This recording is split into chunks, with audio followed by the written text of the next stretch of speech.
it would take him truly playing out of character for the next 2 weeks straight and or getting hurt. But as of right this minute, it is no question he's the sixth guy in.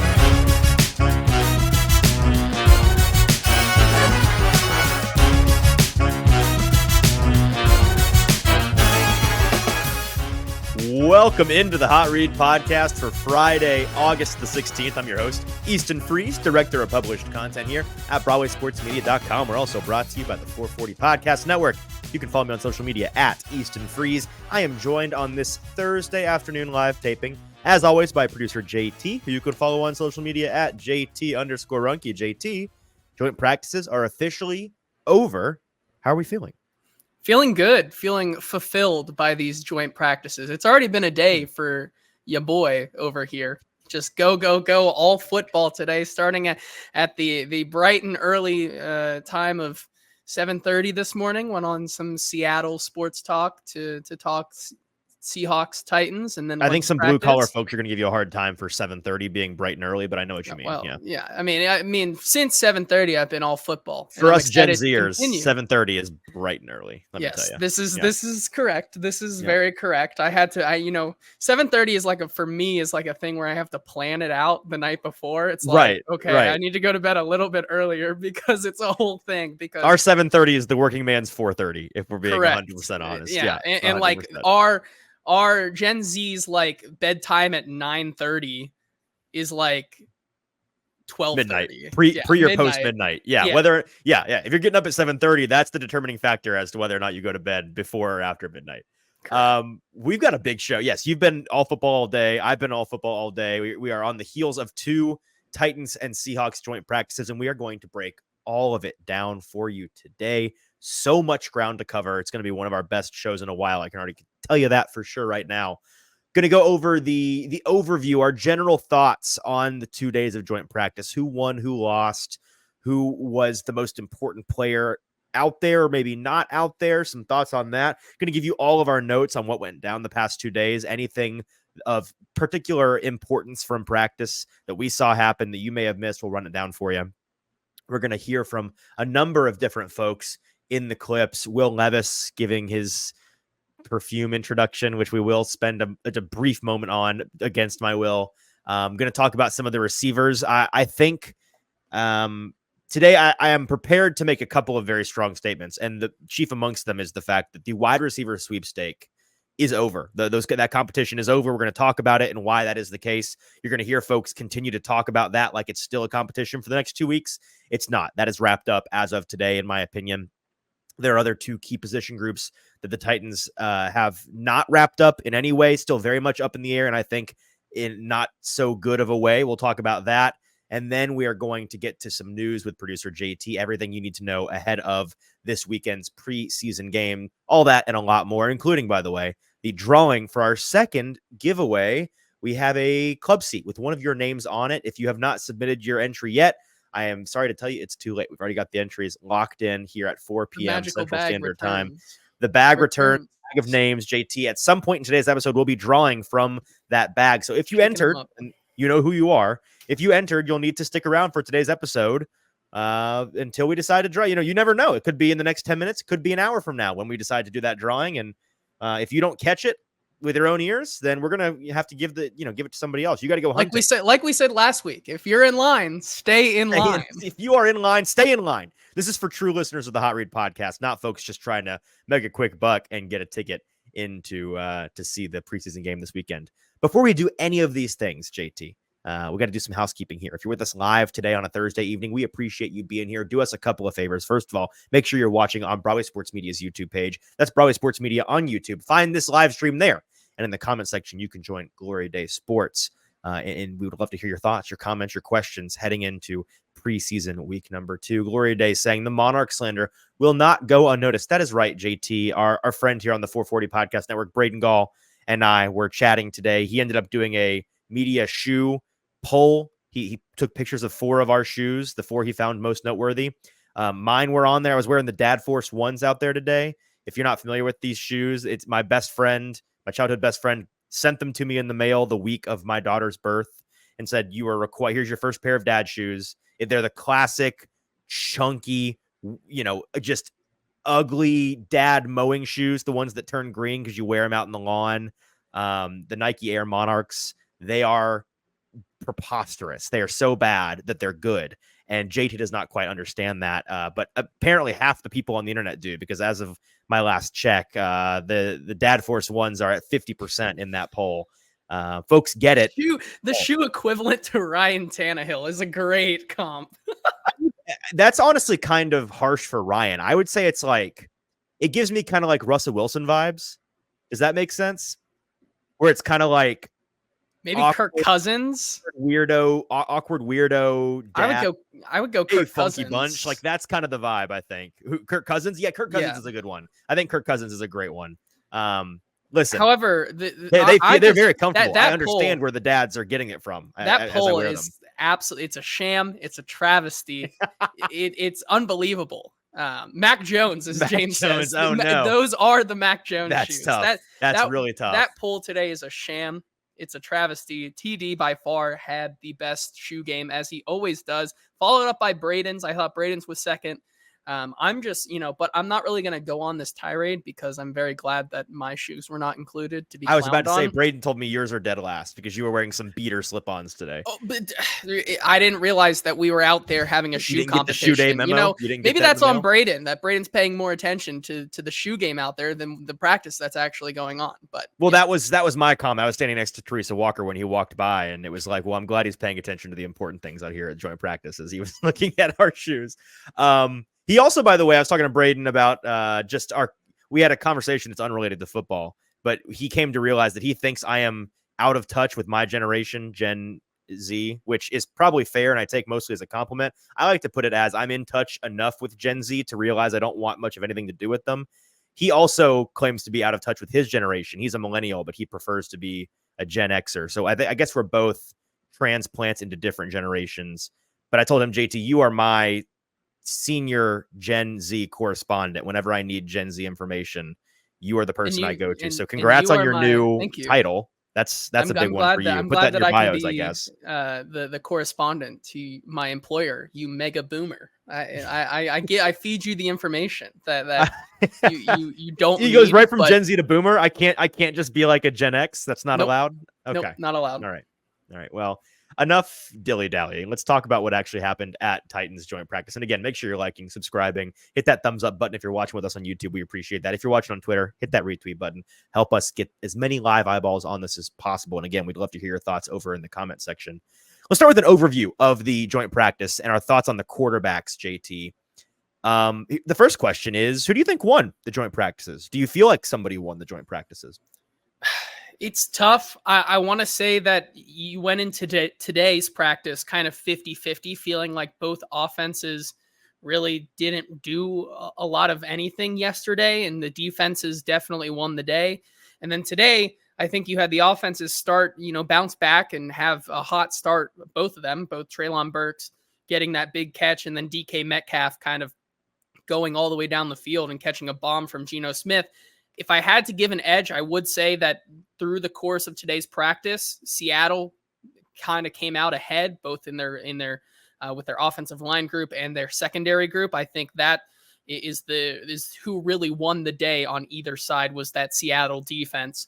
And so I think I would give them a slight edge, but that's not really saying much. I don't think there was a clear and cut decisive winner. It was pretty close, but I'd have to probably give the edge to Seattle. Yeah, not that it actually matters, but I would agree. I think on the whole, the 2 days, Seattle looked, the way I would put it is more specifically than just Seattle was the better team. They won the 2 days. To me, they looked like relatively similarly matched teams in terms of talent, and Seattle looked like they were further along in their team development, which tracks logically because Seattle is a much less new team. They've got a lot of guys that have played multiple years together. The Titans are in flux with, obviously both teams in flux with their head coach, but in terms of their personnel on either side of the ball, a lot less transition over there. So I kind of think that checked out, but I didn't see one team that was dramatically more talented just on paper than the other. I also think it's important to note the Titans, and we didn't really talk about this going in, and in hindsight, I feel like it was obvious. The Titans were missing a handful of really key players that I think mattered a lot. and we're going to talk about this more when we get to the receiver conversation, but not having DeAndre Hopkins out there, it shuffles the deck in a way that I think presents an interesting conversation. If we think forward to the season, the thought experiment of, okay, what does this Titans offense look like if they're missing this receiver versus this receiver versus this receiver of their starters? I think that DeAndre Hopkins is far and away clearly the glue guy, the piece that if you're missing him, he may not be your most talented receiver. That may be Calvin Ridley, but I think missing DeAndre Hopkins changes the math for the way that the Titans can operate as a receiving core in the biggest way. So I'll expand on that thought in a minute. And then for the receivers on the Seahawks side, yes, they looked good. And we know DK Metcalf is a good player. By the way, Jake Bobo, if you don't know who he is, get familiar with his game. Baller, very good player. Going into his second year, a steal that they found in the draft. Was he a 6th rounder last year? 5th, something like that. I mean, I'm sorry to say to Titans fans, but where's he out of? Is he UCLA? UCLA, I think. Yeah, so. I think one of those Western California schools wherever they he's a day 3 UCLA player that actually panned out, unlike another player who we might talk about later today. But I was gonna say that if there was one thing I was gonna get done this week was I was going to further the campaign for Jake Bobo, the Jake Bobo heads out there. I was going to lead our campaign, and I think I did a pretty good job of that.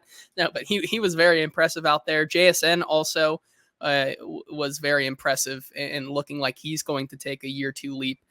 So there was a lot of star power from both sides at the receiver position this week. This just hit me. This may have been a joint practice between the two teams in the league that have easily the number 1 and number 2 most talented wide receiver 4s in the league. Like Jake Bobo is Traylon Burks, we can debate. And he looked like a very, very talented wide receiver 4 in this joint practice. He had a great couple of days, but Jake Bobo, I don't think there's any debate, is an outrageously talented receiver to not be a starting receiver. Like he needs to be a starter soon. And I know like Tyler Lockett is not long for this NFL world. DK Metcalf, you never know with his contract situation. JSN is coming on. Regardless of what happens with the 2 older guys, JSN and Jake Bobo are going to make a really nice 1-2 that you need to find a third for. And I think if next year it's DK, Jake Bobo, and JSN, I might like that better than I like what their current top 3 is. Yeah, I mean, I had a lot of people in my mentions saying God had to nerf this guy somehow, and they gave him a 4.9 40. So I guess that's where that's right. That's where he tested horrible. So bad. Keon Coleman truthers are looking to Jake Bobo as their savior. Please, correct. God, and can Jake Bobo happen to Keon Coleman? I think that, he's that's a me, guy that I'm one of those truthers. We know. People who on the show, we know. Yeah. I think he really surprised a lot of people with his size in going up against even like it wasn't like a JSN where, maybe he was going up against some of the cornerback 5s and 6s of the Titans this week. He was going up against a Robert Javier and a Shaheem Carter. And going up against a Gabe aneurysm Lilly a lot of he's the going day. Up. Well, which DK is such a Metcalf joke and that we probably have to JSN going explain. up against Gabe aneurysm Lilly. Gabe aneurysm Lilly. But I would say that's our buddy Terry. We'll go into that later. But I would say that Jake Bobo was going up against Roger McCreary, who I think, you have to put some respect on Jake Bobo's name to go up against a Titans starter and do what he did out there today. It's really impressive. Yeah, absolutely. And I just realized I didn't even finish my thought. I mentioned Jake Bobo's name and then went total squirrel. I want to talk about Jake Bobo. It's fine. I did the same thing. My point was that DK Metcalf, Jake Bobo, these receivers on the Seattle side of the ball were made to look better than I think ultimately they are, not to disparage them in any way, but they were going up against, again, the Titans starting slot cornerback and then all backups. You were missing Cheeto Uzia, you were missing L'Jarius Sneed. That's a really big deal. And with the starters on the Seahawks side of the ball, who we're going to talk about later, Riq Woolen and Devin Witherspoon, they had, in my opinion, two very different camps, and that matchup was fascinating. Which we can keep teasing things, I know, but I want to keep it general here, and then we'll get into the specifics. Having those two out there was a big deal for the Titans receivers. I think it would have been the same case for the Seattle receivers if the Titans' top 2 outside corners had been out there. But again, it's not excuse making. I think that's just the context that's necessary to point out. Yes, bottom line, Seattle had the better 2 days. They looked like a team that was further along. And I would say those two teams, on just in terms of talent on paper, look relatively evenly matched. Yeah, I would say so from top to bottom. talking on Seattle Sports Talk today, it seems like they have a lot of the same questions about their defense and like how they're like with the offensive line. How is that going to look? Their interior linebacking position could use some help. It was a lot of similar parallels to what this Titans team has. Same deal with how they've built their team, new head coach, kind of new staff that they put in there, similar defensive schemes that they're putting in. It was a very even match. And so when we talk about, both these teams kind of going head to head and looking pretty similar, that's probably why they're kind of being made the same sort of way. And Glory Day Sports in the comments asking if Lockett was held out. Yeah, he was not out there. I actually didn't inquire about. Did we know? Was he injured? Is it veteran? Lockett was out there. Like he was today. In pads. He was. Yeah, he was out there. He's been out there the entire week. He just kind of stands on the side. Veteran reps. So. Okay, yeah, not taking reps. Got it. Okay, just some general notes from today. And JT, if you have anything from today or from yesterday, let's empty the note bag right here. The Titans' first team period. Titans offense, Seahawks defense is what I was watching at the top of today's practice. Some impressive catches to start, a bounce back situation for the Titans offense after yesterday. You had a Levis completion to Burks across the middle. He kind of torched Devon Witherspoon, which is a recurring theme. You'll realize Mason Rudolph had a couple of really nice tosses in that period as well. He hit Jaquan Jackson on an intermediate route, which was a bobbled catch, but he came down with that. And then Rudolph hits, of all people, Steven Stylianos, tight end legend, Titans legend Steven Stylianos on a crosser where, to Stylianos' credit, he got crushed immediately. I mean, it was one of those hospital balls across the middle. Got put on his butt the second he caught it, and he held on. So that was impressive. And then after that strong start, they get into 7-on-7 red zone drills. Got kind of miserable for the Titans. I don't know if there was a single completion in that period. Again, Titans offense, Seahawks defense. Levis had an incompletion to Pollard in the end zone, and then he had an end zone interception to Riq Woolen, which was intended for Chig, was never really had a prayer. And then Mason Rudolph had an incompletion in the middle of the end zone, and then a short dump off to Spears. And Willis didn't do anything that made me want to write it down, apparently, because I didn't write anything down when I watched that. So a tough period there. Then I'm just going to continue on with my notes here. Red zone 11-on-11s. You get the full team in there, switching this time to the Titans defense and the Seahawks offense. And this is the period where I went to the defense. JT, I know you watched the Titans offense. We'll get to your notes on the offensive side of the ball. But for the Titans defense, there was an awesome one-hander touchdown from Jake Bobo, from Geno Smith to Jake Bobo in the corner of the end zone over Gabe Judy-Lawley. A coverage sack of Sam Howell at one point. Jalen Harrell and Rashad Weaver, they were the edge twos in that group, just for folks wondering where the depth chart situation is there. You had Elijah Molden, how should I say, not running particularly high in the depth chart, and we have some thoughts on Elijah Molden later on in the show. And then, man, Jamal Adams and Quandre Diggs, just smack talk machines. They did not stop talking for 2 days straight. They were just yapping the whole time at the Seahawks sideline, which was electric, and I loved it. And we'll hear from Quandre Diggs in the show later about all that smack talk. Then they played kind of a situational back and forth where both sides of the ball on both teams came together, and it was letting one offense go until they got stopped, and then the other offense could go, or an interception, or whatever, just going back and forth like a real game. The Seahawks had an interception pretty early on. Devon Witherspoon jumped the first pass by Will Levis, jumped the route against Kinsey, intercepted the ball. Whole defense goes crazy, immediately ran the ball to Jamal Adams, Titans safety. Jamal Adams handed him the ball. Jamal wanted nothing to do with it. That was a tough moment for the Titans offense, but then they bounce right back. Chance Campbell intercepts, I believe it was Sam Howell in at the time, intercepted Howell across the middle of the field. So a couple of turnovers there. Those are all my notes from today, just in terms of people wanting to know the specifics. JT, what were your notes from the past 2 days that stuck out to you?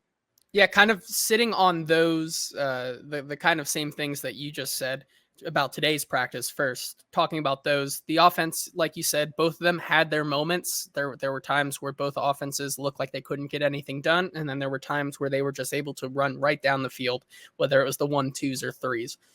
So that was being able to see a little bit more offense from both sides, what I think was a nice thing, not seeing so many dump offs, just like right to, 3 or 4 yards down the field instead of kind of airing it out was a breath of fresh air that we needed today.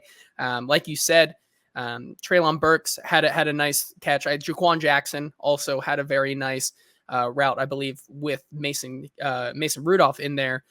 He had a similar style of route that Treylon Burks ran today for a big gain, which I think was very impressive. I think if we go back to the running game of the Tennessee Titans, Tyjae Spears had the run of the day early on in camp. He ripped off a pretty big run. How far that run would have gone, really, I'm not sure, but he did get through with the help of the Tennessee offensive line. And then that's something I really wanted to harp on today.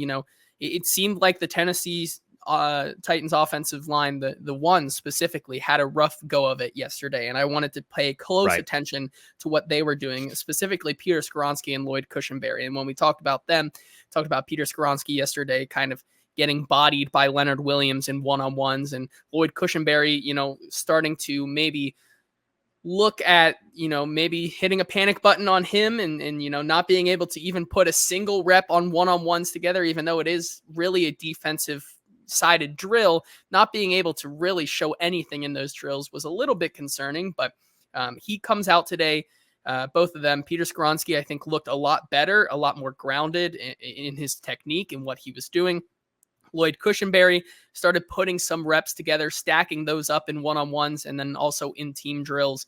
I thought he had a little bit of a better day. And then J.C. Latham versus Leonard Williams was the matchup of the day, both in one-on-ones and then as it continued into team drills. That was kind of the catalyst of all of today's scrappiness, the intensity that was brought, the fighting that was almost there, but not really, because I got a mental screenshot on Leonard Williams doing this right here. He was cocked and ready to just let one fly, which, again, for the millionth time, the dumbest thing football players do is punch each other in the helmet. Such a bad idea. Such a terrible idea for your hands. I mean, to be fair, now that they have like the Guardian caps, maybe it's a little softer, but you're still hurting the guy in the helmet with your fist. You're never doing it. Should be good to note that we talked a little bit earlier this week about how the New England Patriots kind of put in a rule that was, if the veterans or if the starters start the fight, you're going to have to play the entirety of the preseason game. And if you are a guy on the second or third team looking to get a spot on this roster and you start that fight,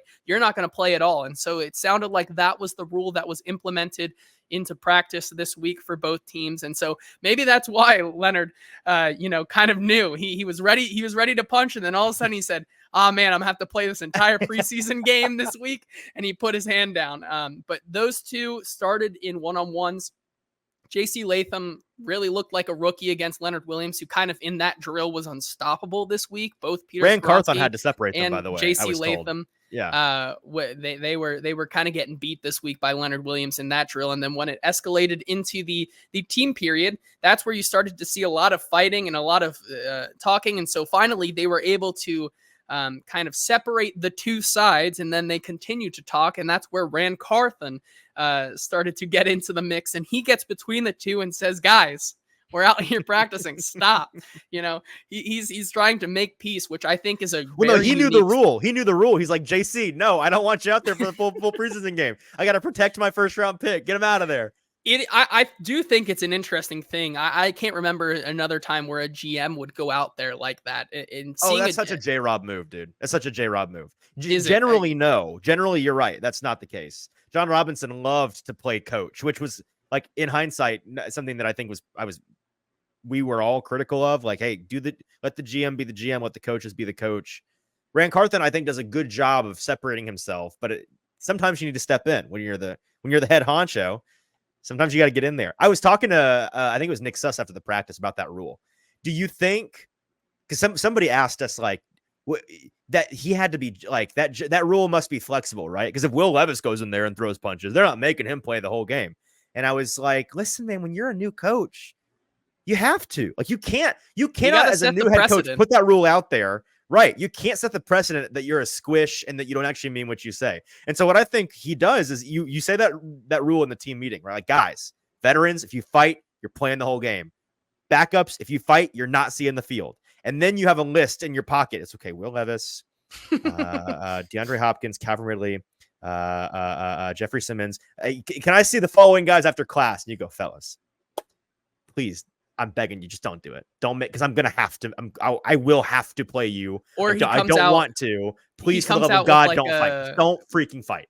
right before the game. Yeah, Will Levis with an illness, not going to be able to go today or something like that. You know, right. I He think actually his car battery this morning. I heard it was so he couldn't get here. Couldn't get here today. Right. Kenneth asked an interesting question. Coach cuts his brake lines in the night. Goes over to Will Levis's house and cuts his brake lines. Kenneth asked, "What was the most concerning thing you saw from either side of the ball this week?"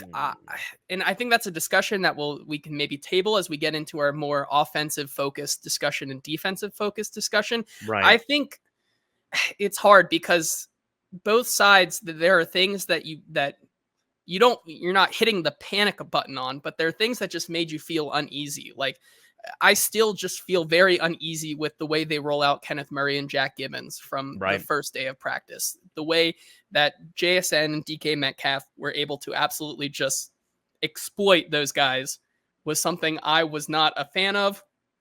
I still have my questions about the offensive line. Right. I think we're starting to see JC Latham look more and more like a rookie, and the expectations for him, I think, need the brakes pumped a little bit. Which again, I hate that. I hate that we're talking about like, oh, he's regressing.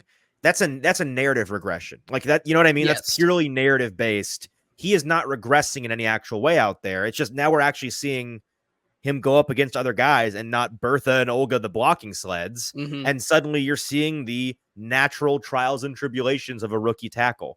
So I really hope people are patient and understanding with that situation, that if you had higher hopes for him out of the gate, that's on you. That's not anything that he has done. Like, you are being the unreasonable one, if that makes sense. Not you in particular, JT, but if folks think that. And that's my whole point. I think we're going to continue to see more and more of this. And if people get to week 1 and like Montez Sweat or whoever's playing on the outside for Chicago gets after him and beats him 2 or 3 times, and people start hitting the panic button, I think we're going to have to come on here and be like, guys, you were setting your expectations too high. This is not, you're not getting a Pro Bowl guy to like sit in there. And as A says in the comments, he doesn't look like Dillard or Daly. We're not saying that. We're that's a very important. I'm glad you asked, A, because that's an important distinction. We're setting the expectations for him to look like he does right now, which is a rookie. He's going to get beat because he is brand new to the NFL. It's going to have a learning curve. He's not going to go out there and look like a Pro Bowl left tackle. We think that he can get to that level. That's what we've said all along, but he's not going to start off that way. He's not out there every single day looking like the turnstile that was Andre Dillard. We're not getting out of camp, I would say, with people coming out with the conclusion that Byron Murphy or Leonard Williams just absolutely ate all day, 17 sacks or whatever it was. Like, that's not what we're getting. It's just there are times here that JC, it looks like a rookie, and you look at him take that rep and you say, that's just going to come with time. Those are things that he's going to learn over the course of an NFL season. Yeah, here's the difference with Dennis Daly or Andre Dillard. It was their worst plays were awful, 0 resistance. Their best plays were serviceable, like just fine. And you had far more bad plays than good plays. With JC Latham, it is the worst plays.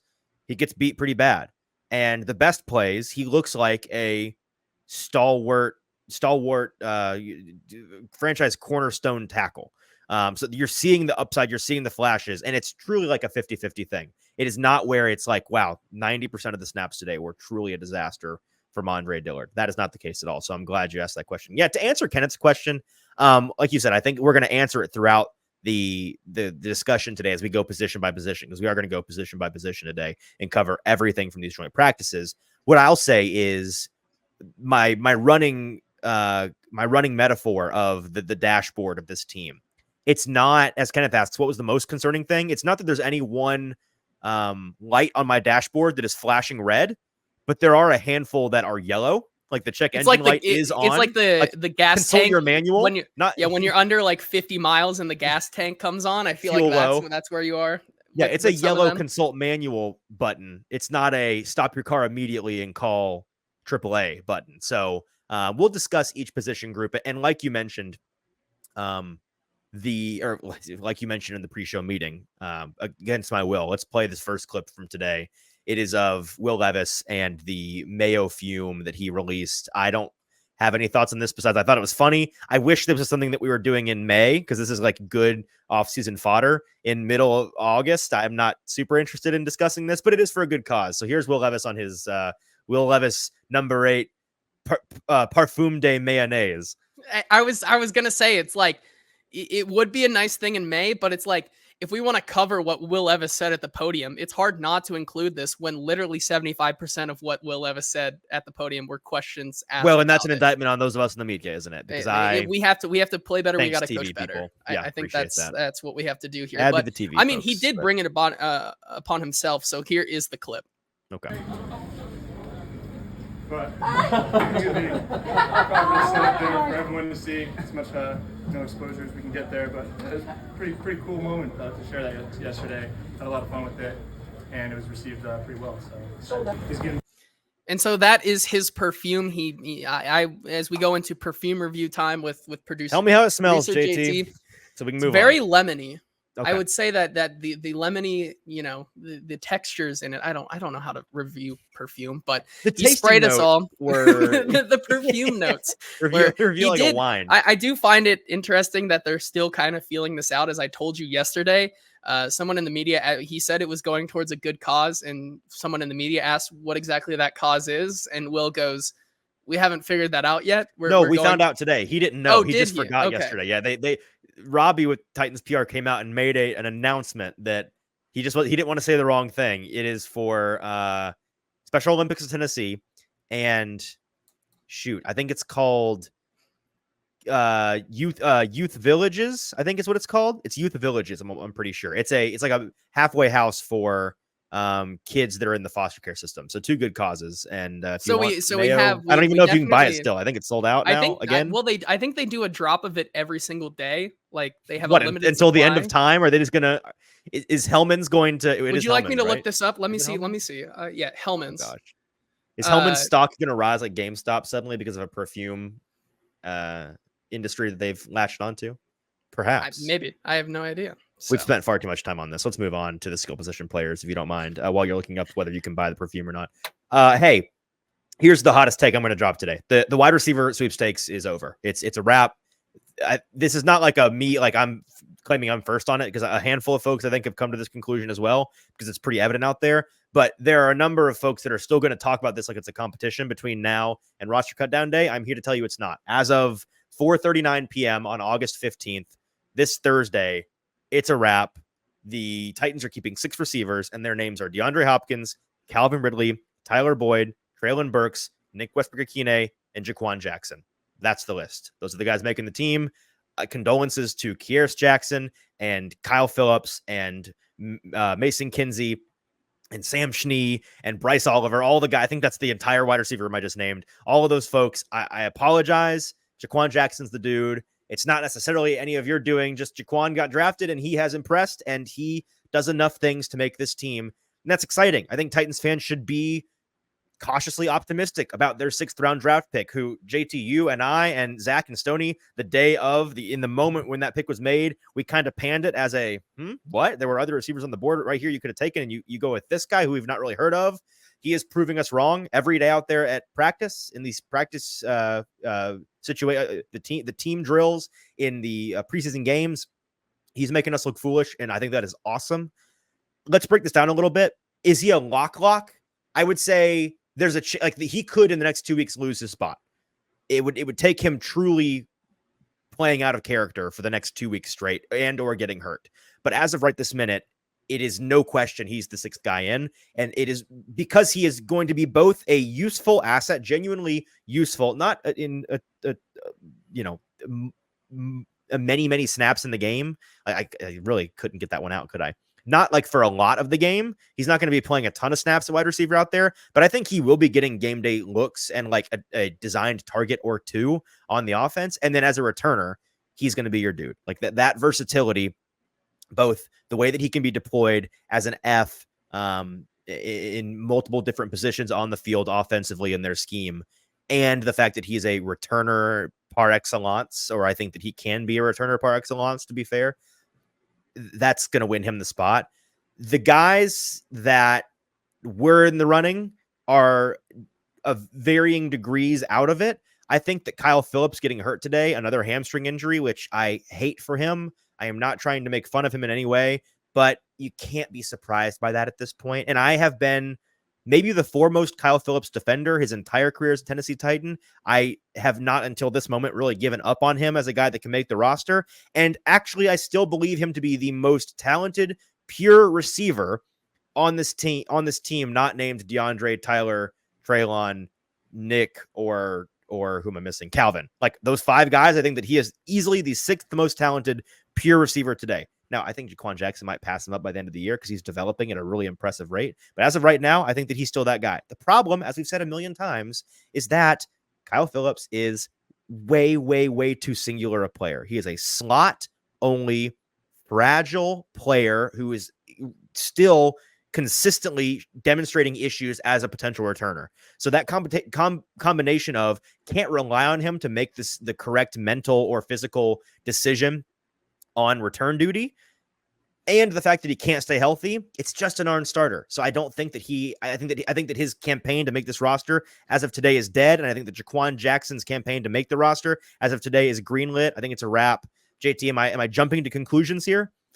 I agree with you. This is something that I came into the week wondering if it was truly over, just by the way that they've talked about him. And, you go into the way that they use the capital on him, it's really hard when you draft a guy like that to justify keeping him off the roster. Right. And so when Brian Callahan says 6 guys up on game day, you're really just, you put the pieces together of the puzzle, and that's where you end up. And I think this week kind of reinforce that. The only guy that I think could give him a run for his money right now is Mason Kinsey, but this is a tried and true thing that we've seen every single year. Same position, by the way. I think you're right.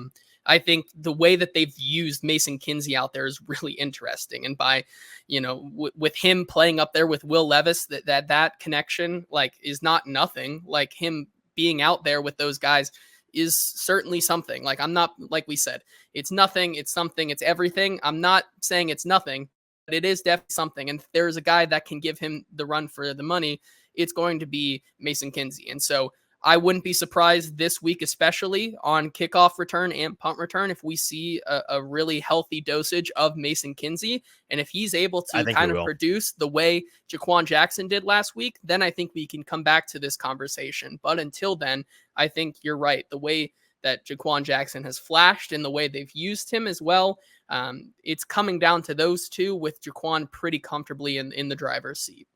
Well, and the logic here was that in game 1 of the preseason, you saw a lot of Jaquan and a lot of Kearis Jackson, both of the Jacksons as returners.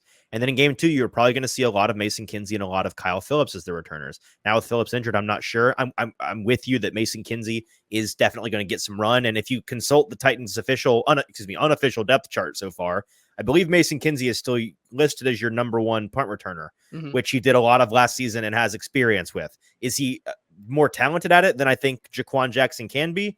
No, I think Jaquan can be a better returner than him. Is he a serviceable returner? Absolutely he is. He is a trustworthy, serviceable returner.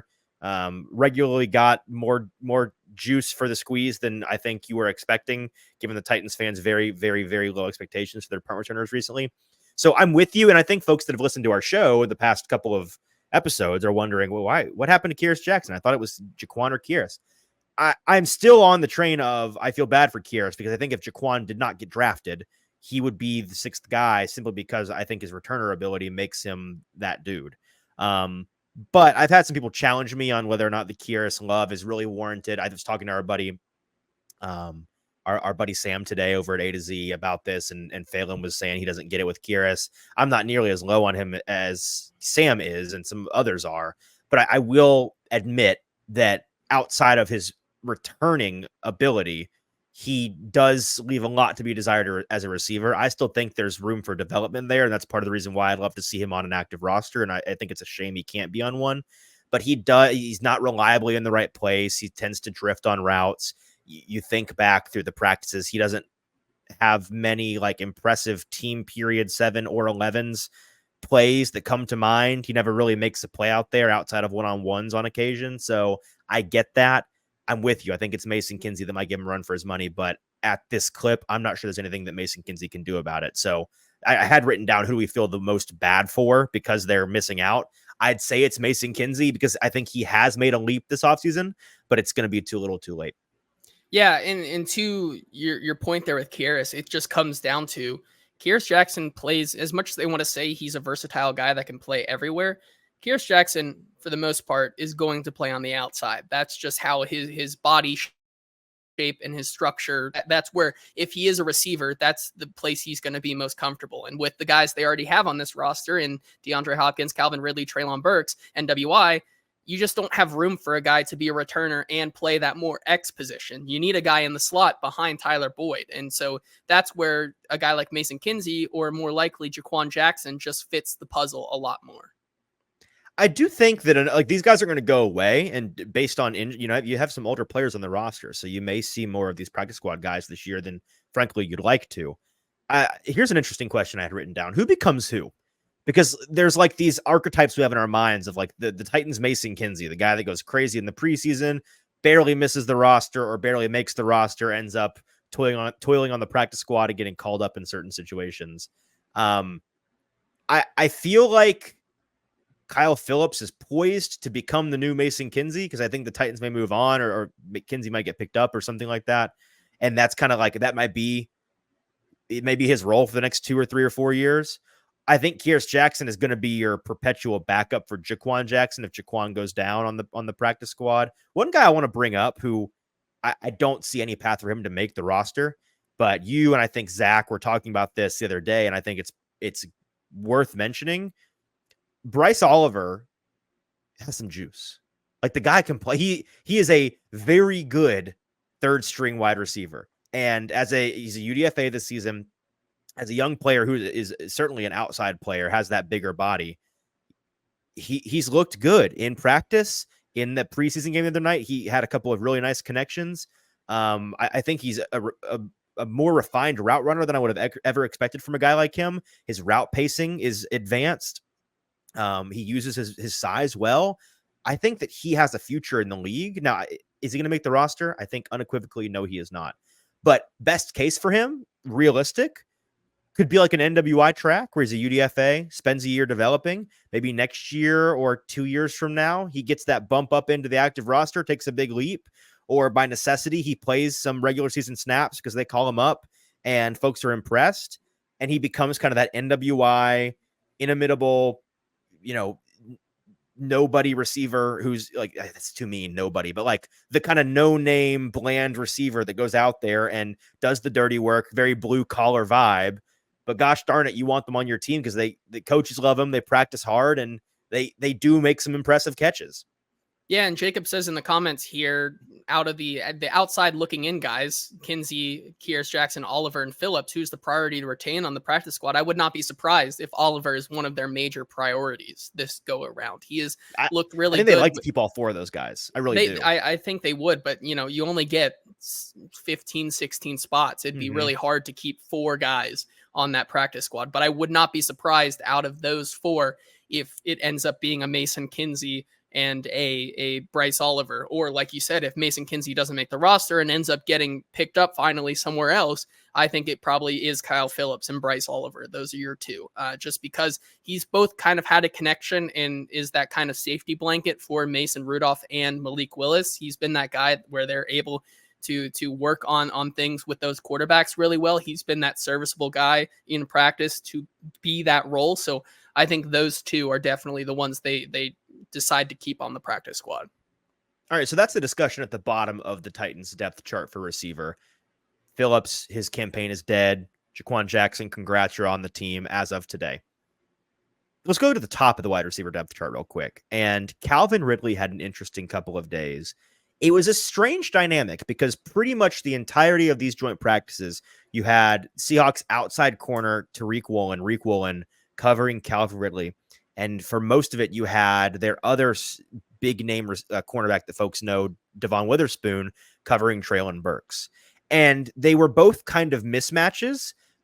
Riq Woolen was big and physical and gave Calvin Ridley a really tough couple of days. And Treylon Burks was big and physical and gave Devon Witherspoon a tough couple of days. I think both matchups were mismatches and left us with kind of a funhouse mirror image of those two receiver and cornerback groups. I think that Calvin Ridley was made to look a lot worse than he is. I think Treylon Burks was probably made to look worse than, or better than he is, although one could put on the rose-colored glasses and say Treylon Burks is just him now. Don't even worry about it. He's him. I don't know about that for sure, but man, the number one thing that those two matchups left me thinking about was, how would this have looked different if DeAndre Hopkins was out there? How would the Seahawks, if this was a game, not even just a practice, but a game, how would they have deployed those cornerbacks? And I think you would have seen Riq Woolen as much, if not more, on a DeAndre Hopkins, because if you kept him on Ridley all day, you're probably shutting down Ridley for the most part. But I don't know who's covering DeAndre Hopkins or Treylon Burks. Like, it's kind of, it becomes a pick your poison situation. And again, while Hopkins may not be the best receiver on this team talent-wise, that may be Ridley. Ridley's limitations from a physicality standpoint against a guy like Riq Woolen, who is very big, and holy cow, is he long. He's like the only player I've ever seen in person that is that freaky long looking, where they're so tall, so lanky, and their knuckles fall down to their knees, just the arms forever, is Caleb Farley. Honestly, like, Caleb Farley has that same build. It's just Caleb Farley's never healthy. So Riq Woolen's kind of like a Caleb Farley build on a big, healthy, talented, confident DB, and it is a scary situation going up against him. But JT, what did you make of the couple of days that Ridley had against Riq Woolen?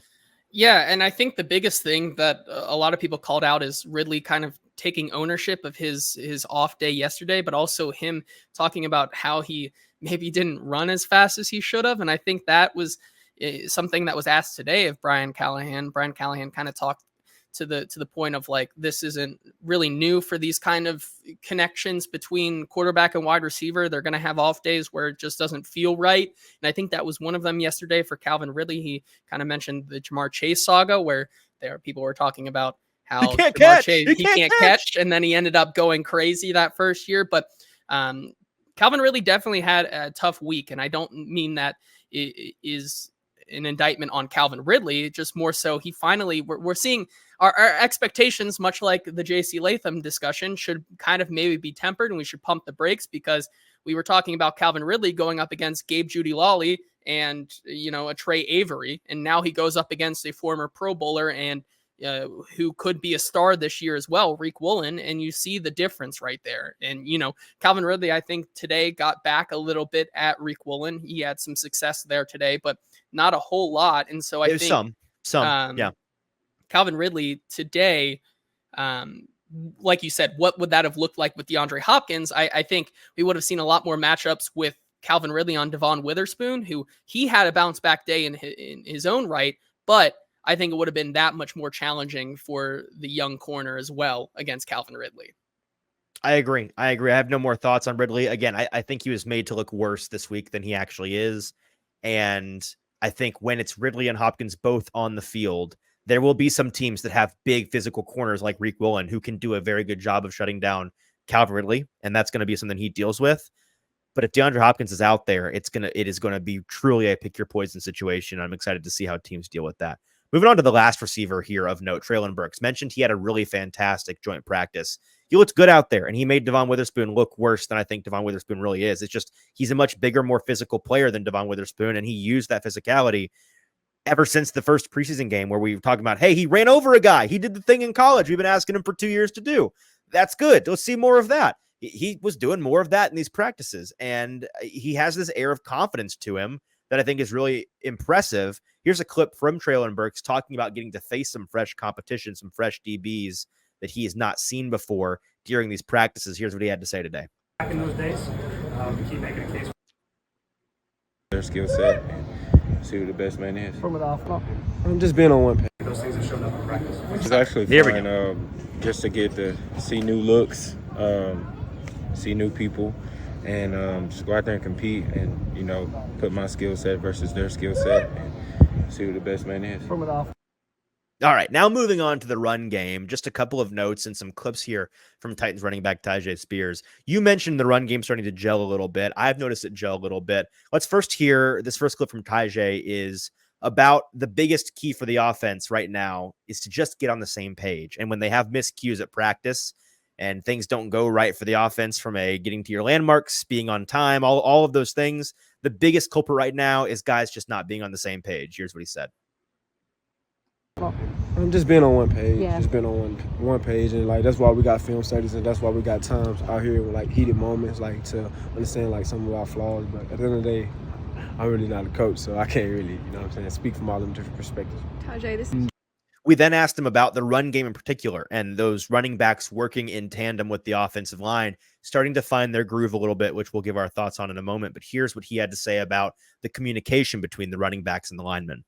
Just communication, man. It's just all communication. And it starts in protection, you know what I'm saying? It starts in protection to make sure, you know, we're straight. Like, we always, you know, we talking like, hey, bro, what is this? What this look is? And, like, what that look is. And it starts in, and like, you know, with that, with the protection piece. And also, you know, we let them know, like, we trust in them. And, like, also, like, if somebody missed a block or we missed a cut, like, you know what I'm saying? We tell them, like, we believe in you. You know what I'm saying? We believe in y'all, and I know they believe in us. So it's just that communication with that belief system just going to, you know, help us skyrocket. And then finally, I asked Tyjae Spears about this time of year. You're learning a new offense. Talk me through that process of stopping thinking as you're out there, having to think about what you're doing, and knowing the offense like the back of your hand, things being second nature to you. Are you seeing that progress every day, or do you feel like you're getting to that point? Here's what he had to say on that front.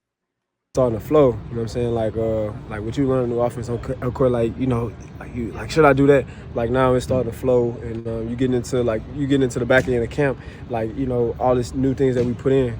Okay, like we done heard these things before. Now it's starting to flow. Now your natural ability start to come out. Seems like so. Okay, now I'm gonna leave this to you, JT. Give the folks your thoughts on what the run game has looked like the last 2 days. Apparently my wife is locked out of our house. So while you talk about that, I'm going to go let her in and I'll be right back.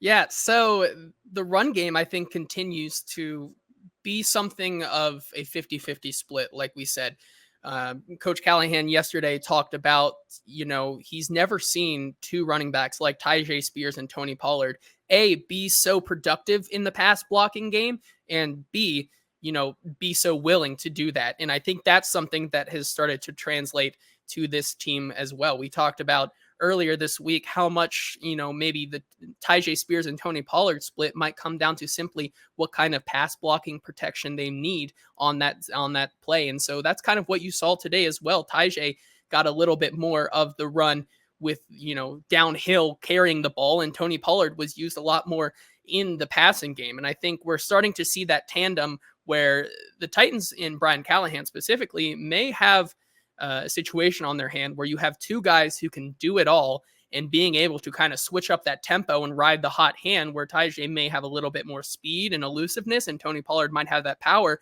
It's to kind of prove dividends and pay off for this offense. And once we get to the games where you are able to kind of interchange that, I think that's kind of that ebb and flow that Tyjae is talking about there between him and Tony, being able to kind of do the same thing, but offer slightly different elusiveness versus power that's going to really stump defenses. I agree with everything you just said, even though I only heard half of it. And do you even have your headphones in? I do hear you. Oh, they're Bluetooth. Yes. Okay. I do. I got you.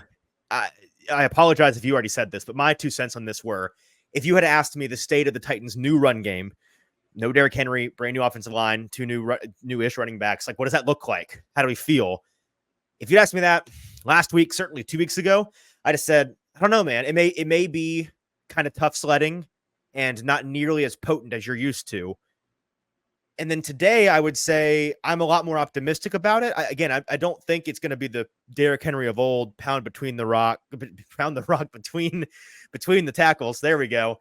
And, you know, picking a little up bit 4, out of 5, breath 6, from getting up 6, those stairs right there. I did run the stairs very fast. I'm a little bit out of breath. Please excuse me. I'm a peak athlete. I swim the 1500. Don't worry about it. Yeah, I'm more encouraged today than I was certainly the last 2 weeks about them being serviceable, and they are doing things differently than the Titans did when they had Derrick Henry, which they should be doing. A lot of different looks. I think the run game scheme from Bill Callahan in particular, I saw folks that were breaking down the all 22 in the preseason, which I typically break down 22, just go through it during the regular season. I'll be honest, hand up on this. Can't quite be bothered to do that with the preseason games myself. When we get to the real football, I'll be doing that. But other folks who did it, and I applaud them, were pointing out, hey, look at this trap wham. Like they're doing some cool things. That's super cool. Excited about that. So I think that's trending in the right direction for sure. So that's the run game. Before we get to the offensive line and the defense to wrap things up, should we do the giveaway? We are now almost 1 full hour in. I think we've left the people waiting long enough to find out. We went on way too long about Jake Bobo. So we did. We did spend like 5 minutes on Jake Bobo. So somebody's about to join us on Saturday evening to watch the Titans and the Seahawks in the club level. We've got a handful of names in there. I guess without further ado, JT, who is the person that's going to be joining us? Drum roll, please. The winner? I picked one out and I folded it this time for more suspense. Oh, wow. Who is our winner? John Alice. John Alice. Congratulations to John Alice. I think that was an Instagram entry, if I'm not mistaken. I believe so, yes. All right, so John Alice, big ups to you. Hopefully you are listening to this, because if you are, we'll be reaching out to you in short order to find out whether or not you still want to join us for the game. And like we said, if you're in line, stay in line. That's right. There's a chance that if we don't hear from John Alice between now and, I don't know, tomorrow morning or something, we may have to redraw for the next person. But thank you to everyone that entered. John Alice, looking forward to watching the game with you on Saturday evening, and we'll be in contact with how to hook up with us, and it's going to be a good time. So thanks to all of you guys for entering and following us on socials and all of those things. Hopefully we'll have more giveaways to do like this in the future, because this is very fun and we enjoy getting to watch some ball with some true ball knowers, like those of you that watch the Hot Read podcast. Okay. Pulling it out of a bag. So it seems to be your favorite activity. Yeah. The offensive line is our next topic here. I want to talk about the state of the depth chart. Again, just giving kind of an update on what the 53-man roster is going to look like. 4 of the 5 positions are locked at this point. I think, again, this is not super new information, but I just want to go ahead and put the line in the sand right here on August 15th. Hey, your left tackle, left guard, center, right tackle. Those positions are locked in. It is J.C. Latham. It is Peter Skoronski. It is Lloyd Cushenberry. It is Nicholas Petit-Frere. Nobody's fighting them for those positions. The only one that is still somewhat up in the air is that right guard position, and it is really a 2-man race, right? It is Andrew Rupchich and Dylan Radins. JT, am I speaking out of turn in saying it's just those two? I think it is just those two. Dylan Radin's still the leader in the clubhouse. Those two. Yep. Right. Dylan Radin's still getting the primary share of those snaps. But again, going back to the tape grinders from the first preseason game, a lot of positive things about Rupchich in his first game. Didn't really put any bad reps out there. I don't know, JT, did you? I'll be honest, I didn't pay attention a ton to their like snap share these 2 joint practice days. Did you happen to catch wind of? It's really hard when I'm trying to like look at both fields. I wasn't doing much of the snap share count. I know in one-on-ones, Andrew Rupchich has looked pretty impressive, and as well as Dylan Radins. Those guys have both looked strong. I think Dylan Radins has looked the stronger of the 2. I think it's going to be an interest for Bill Callahan to make. It'll really be interesting to see who, actually ends up playing this weekend, right? I think we might see a healthy dosage of Andrew Rupchich.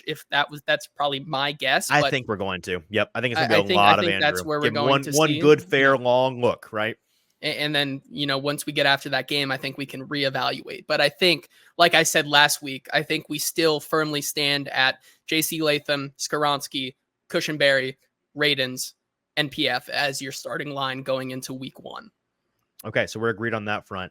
The last offensive line note I have, and this is maybe my second strongest take of the day, the most concerning offensive lineman on the Titans team right now, based purely on what we've seen in the preseason and at camp, is not who you'd think. I think it's Lloyd Cushenberry. I don't think it's really arguable that it's Lloyd Cushenberry. Yes, you could argue, hey, the right guard situation, since we don't know which guy it actually is yet, that's more concerning. But in terms of an individual lineman, I don't see how it's not Lloyd Cushenberry. And I like Lloyd Cushenberry. I hope that I'm wrong about this, and this is just a product of weird off-season things. But when I think about every guy that is either a starter or contending for a starter position on this offensive line, between 11 on 11s, just down there in the pit with the O-line versus the D-line, one-on-ones against those 2 groups, I can think of a couple of positive reps that I have seen and mentally banked for all of them.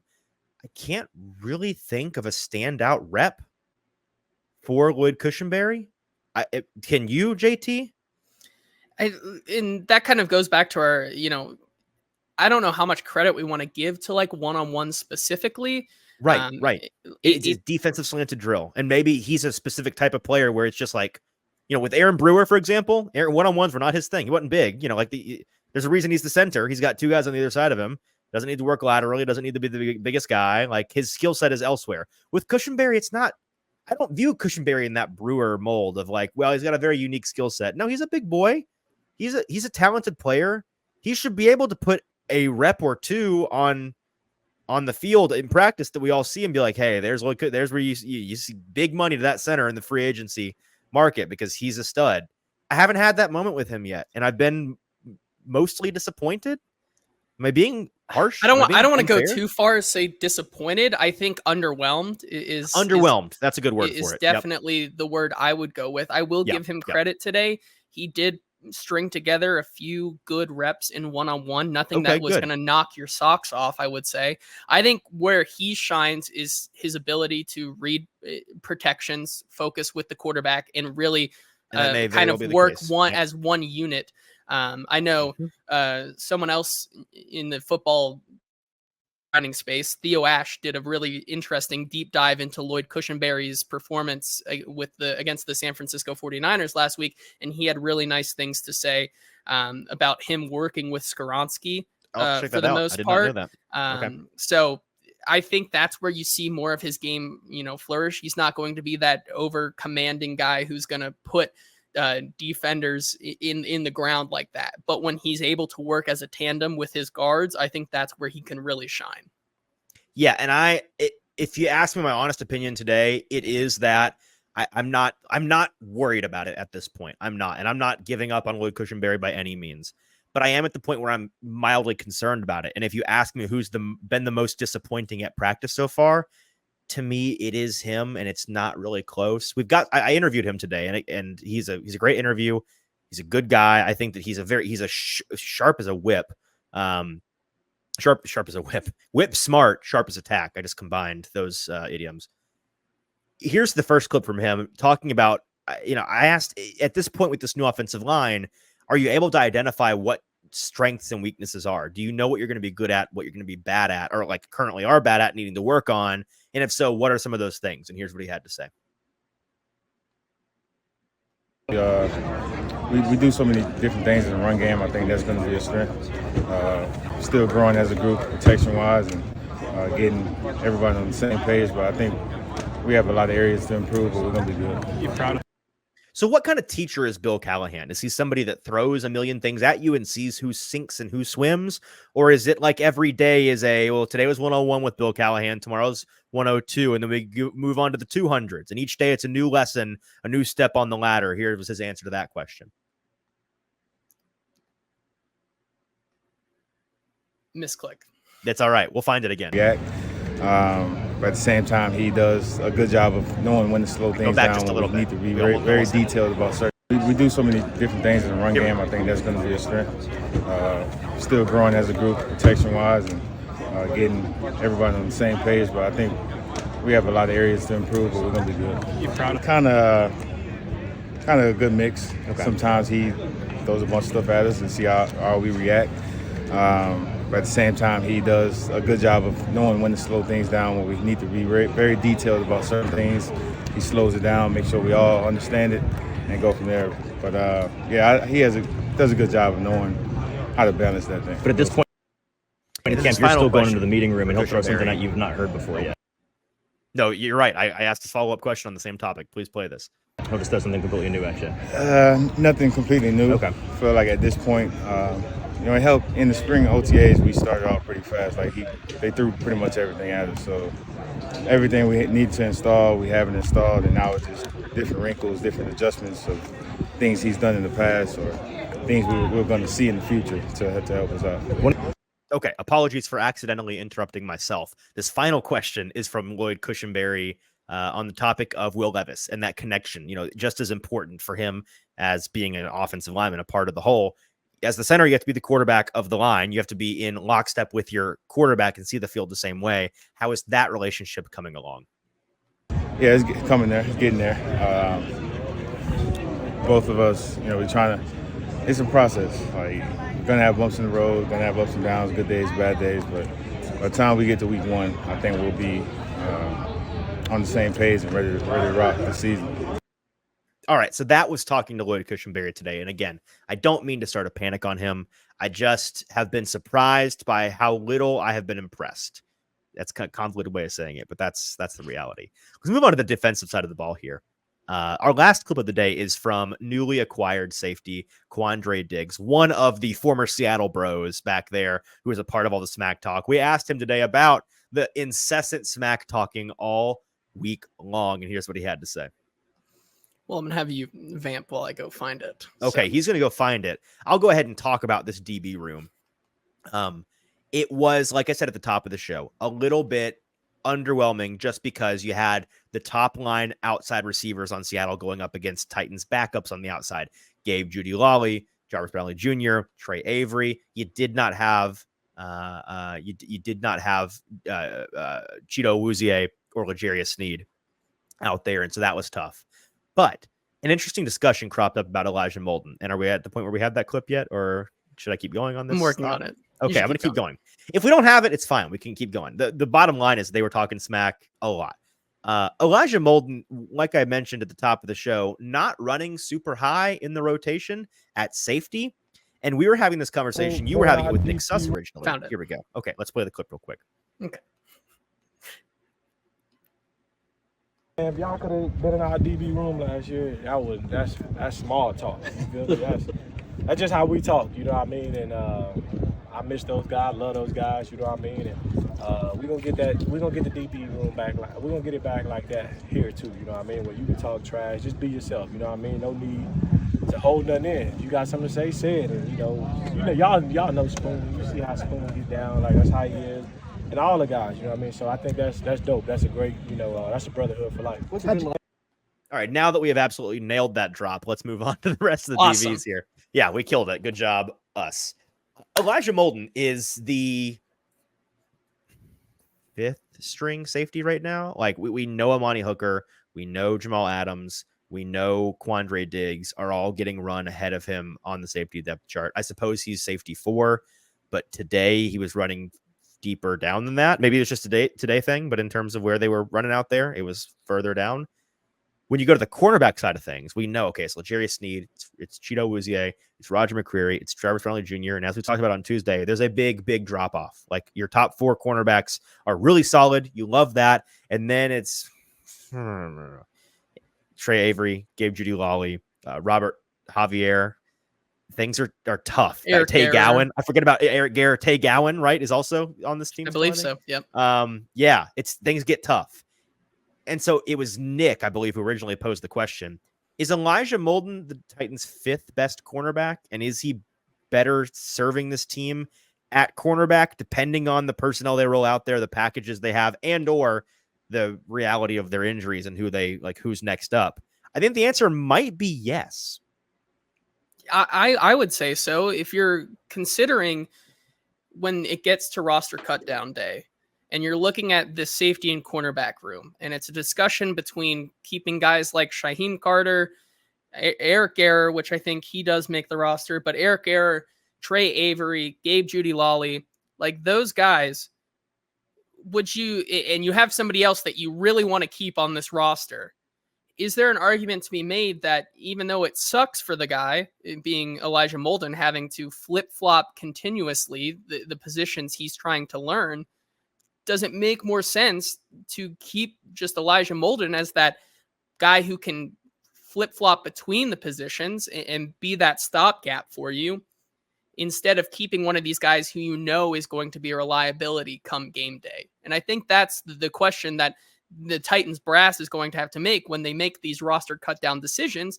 And I for right now, I would believe that if you're looking at all of these guys who can potentially play cornerback in this room, the discussion for CB5 comes down to between Gabe Judy Lawley and probably Elijah Molden, reverting back to a corner. Like, I think as that's the answer. As an outside player, Gabe Jeudy-Lally is already better than Molden. I think it's pretty fair to say. But as a slot player, it's definitely Molden. It's definitely Molden. Yeah. So yeah, I don't know. It's funny that at the beginning of the training camp, Elijah Molden, good thing they're playing him at safety because he's their second best safety. I mean, shoot, he's a starter. And now they went out and they got a pair of former Seahawks DVs back there. And it's like suddenly maybe playing back at cornerback, depending on the injury situation and whatnot. I'll put it this way. If you have a situation like you had today in a real game where no L'Jarius Sneed, no Chido Awuzie, who we got in there? Okay. Plug in Jarvis Landry Jr. Don't worry about it. Are you keeping so many names. Keeping Roger McCreary on the inside and rolling out a Gabe Jeudy-Lally on the outside? Or are you bumping McCreary outside as a starter and bringing in Molden as the inside guy? That's the question that I think is I'd probably go with the latter. I know a lot of people are liking Gabe Jeudy-Lally. I'm not ready to say that he is cornerback 5 on this team. I know a lot of people were out there today saying that Gabe Jeudy-Lally would be cornerback. I'm not sure I'm ready to say that. I get that he can play the outside. By default. I'm not. Yeah, I think it's right, like you said, by necessity, by default. Talent-wise, I'm not ready to have that discussion and agree with that, I would say. Okay, so let me ask you this question. Are you comfortable saying he is a higher on the depth chart than Trey Avery right now, Gabe Jeudy-Lally? Probably, but it's very close. Like, I'm not saying that one is higher. I would go with the guy who has been burnt less, I guess is the way I would put it. Yeah, I would box them both in by saying they both fall into the category of if you have to roll them out, I think you're screwed. And that's how I earlier today, by the way, described Molden. I think that he is the worst player on this team, or I'll say on the defense. He's the worst player on the defense who, if you have to roll him out there on a Sunday, I don't think you're totally screwed. Like I go, you can work with this guy. He's the worst in that category.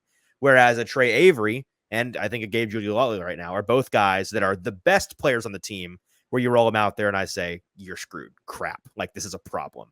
They are that demarcation line is somewhere in between those guys. And so that's where I would put it too. Yeah, I think that's a fair way to leave it. The last thing is the defensive line. Just some notes on this. Arden Key still running with the ones, which we're both kind of surprised by. People keep asking questions about the process of the PED suspension. It's not been announced. Maybe there's something going on. My understanding, and I don't know how much of this I can say, so I'm going to just say all of it and hope nobody gets mad at me. My understanding is that the appeals process is totally in-house with the NFL. Guys this time of year, like Danico Autry and Arden Key, who are facing those reported third-party reporting suspensions, are actively going through the suspension appeal process that's being arbitrated by the NFL's courts, whoever handles that. And in the history of PED suspension appeals, the number of instances where the appeal has gone through is like 0 or 1. Like I can't, I mean, don't take my word for it. Paul Kaharski, who's been doing this a million years and that's his lane, is like this kind of nitty gritty. He can't think of a single time it ever happened. So do not hold your breath that that's going to work. All of that being said, why is he still getting run with the ones? Wouldn't it be kind of foolish to continue to give this guy who you're not going to have for the first month? You're not going to see this guy till mid-October out there on the field for you. And in the meantime, you have to have somebody play with the ones. Like somebody else has got to play edge. It can't just be Harold Landry out there. So maybe get these guys that run with the twos. Hey, Harold Landry. Hey, Jalen Harrell. Hey, anybody. Thomas Rush. Caleb Murphy. Get up here. Like let's see you go against the big boys and see how it goes. I don't understand why they're not doing that yet. Paul Kaharski posited maybe the fact that they're still running him with the ones is indicative of the fact that they're confident they're going to go get somebody to fill in that role. And so they're not mixing up the order. He's just kind of a placeholder, to which I respond, okay, who? Like the list is dwindling dramatically. There are no good options as free agents right now. Signed today. Yep. Yeah. Carl Lawson being signed today. Your list is short and bad. And I think your best option at this point may genuinely be somebody that gets cut, like a cut candidate. Maybe they're eyeing some cut candidates around the league.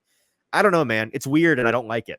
I mean, by kind of getting to the same exact answer, I think the reason that he's still rolling with the ones, because if you put anybody else up there, they're going to immediately lose. Looks really bad. It looks not good. I think that's hey, that's a theory. By proxy, then you're That's going out to go get somebody. So it's protecting the image of the team. That's what that is.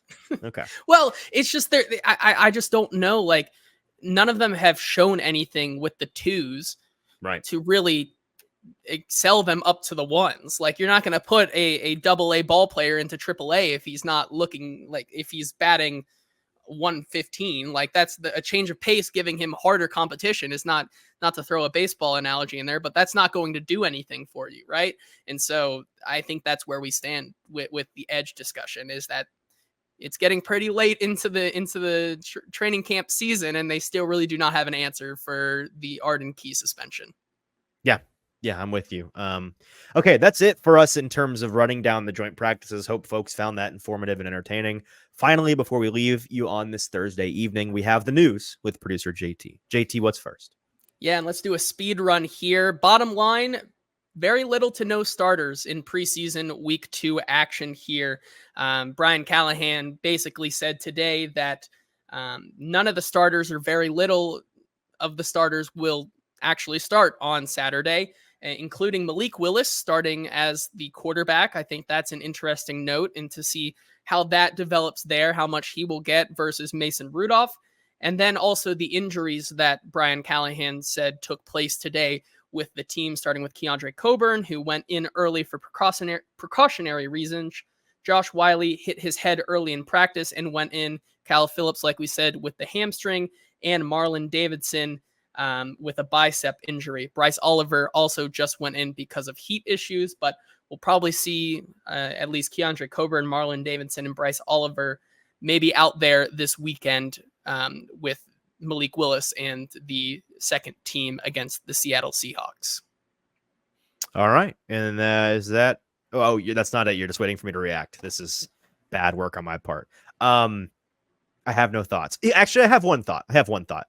I do think that the vibe so far in terms of injury management from this team, and I think it was Zach who was mentioning this earlier today on a football show, so to give proper credit from where I heard this idea, and I agree with it.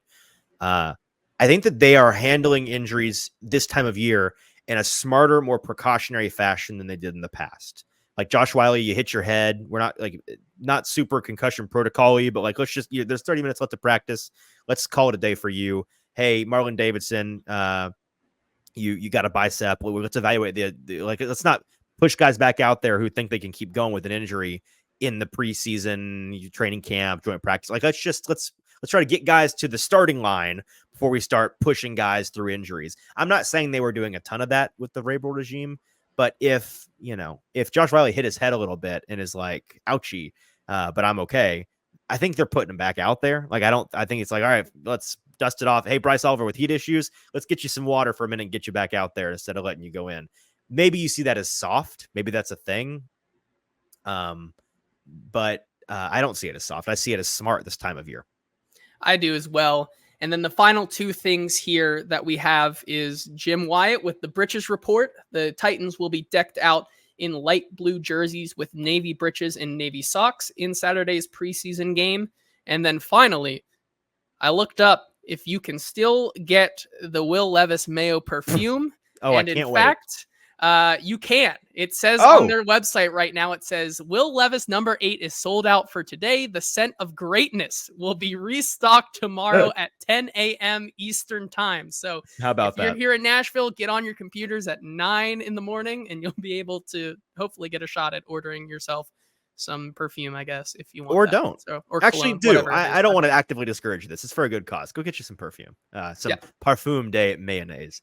All right, that's going to do it for us today. Hey, Titans preseason game on Saturday evening. JT and I will be live Sunday afternoon, evening, TBD. Follow us on social media at Hot Read Pod to find out when. But on Sunday in the afternoon, evening period, we will be reacting live to that game. All of our thoughts from Titans Seahawks over the weekend. Until then, for producer JT, I'm your host, Easton Freeze. Make sure you're liking, subscribing, following us all across the interwebs. We'll talk to you on Sunday.